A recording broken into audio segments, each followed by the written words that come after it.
A couple comments. Let's go back and take a closer look at the mugshot. And I want to tell of that individual that was involved in the disemboweling, the actual stabbing of the man who he was stealing a bike from. This guy went on a drug-fueled, demon-possessed rage. And I remember reading this story when it initially came out last year. And he has been found guilty, and I believe that his origins are from Ukraine.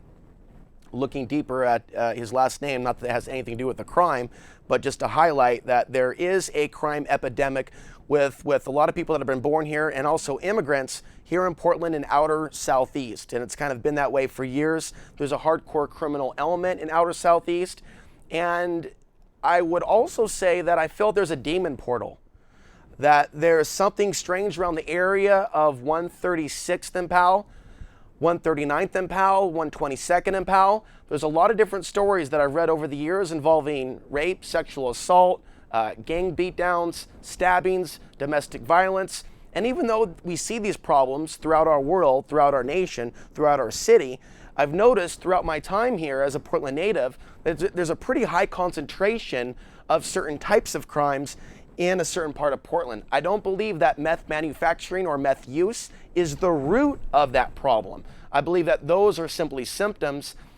I often wonder what happened in that part of Portland 100 years ago or 200 years ago. And if anyone knows, if anyone has a clue what happened in outer East Portland a long time ago when the city was founded or even before then, I would love to hear your thoughts. Alex_Ansary at hotmail.com is the email. But let's go to the facts of the story, and you decide whether or not you think this person was maybe influenced by maybe some dark spirits by looking at the nature of the crimes that he committed. So in a short period of time, either he did a hit of meth or he shot something up, and he went on a drug-fueled crime binge, which included carjacking another man, the theft of a pickup driver and beating its owner, and a scuffle with a police dog and officers who twice tasered him before taking him into custody. So he's facing a minimum of 7.5 years, and he could get as many as 40 years, and this is probably the guy that's going to get in some nasty stuff inside prison. It's unfortunate that so many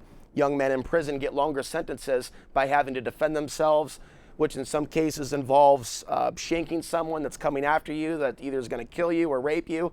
So it's unfortunate that so many men get sucked into the system and get stuck behind bars because of what they have to do to survive once they're there.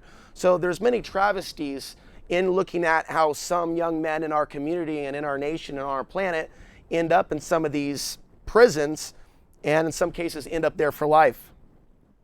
And so looking at the details of the story, his crime spree started after 10:30 at a home near Southeast 139th and Powell, where so many stories of violence seem to center around 136th, 132nd, 122nd, 102nd. It's almost as if there's an artery of darkness that runs from Mount Hood down to Tabor and down to the bowels of Portland, literally the toilet of Old Town Chinatown. And then you see the elevation go up on the west side, which is not without its problems in families, crime, and other juvenile delinquent behavior. There's definitely a lot of that on the west side around Barber Boulevard and Capitol Highway. But I just want to make this clear that this part of Portland is a really freaky place. And over the course of my lifetime, I've seen a lot of stories come out of that area. So if you have any idea what happened in this part of town a long time ago for it to really go south so hardcore, feel free to share your information or what you think about the issue with me. Now going into another video. This is actually video from this man's court case. And this is made available by the Oregonian. This is video 7. June 29th and June 30th. The big picture here is that on that evening and into the early morning hours, this man, Andrei Kukuranski, was on a drug-fueled rampage. He began the evening with a violent robbery, one that nearly cost a man his life. He followed that up very close in time with carjacking a complete stranger in the street. And if that wasn't enough, He continued further into that night and was breaking into another man's car. When discovered in that one, he beat that man severely.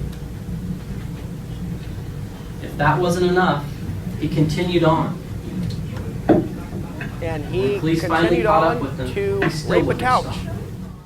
Yes, thank you for playing that. I'm just kidding. Not that there's anything funny about rape, but I'll tell you what, some of these meth heads start shooting up that stuff in their body. It's almost as if a spirit takes over and the real them checks out.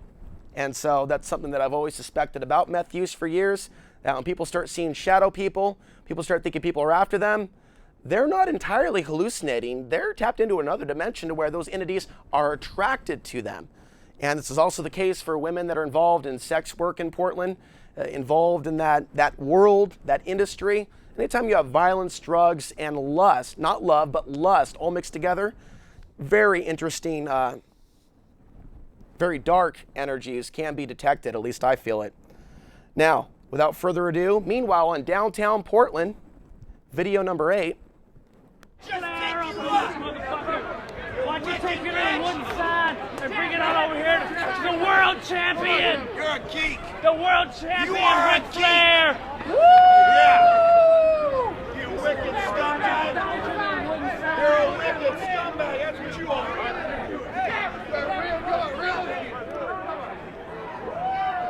Ah, yes, that's the progressive Portland. She's like, look at me, give me a little bit of attention. There's a guy with a camera. So there's the real Portlandia.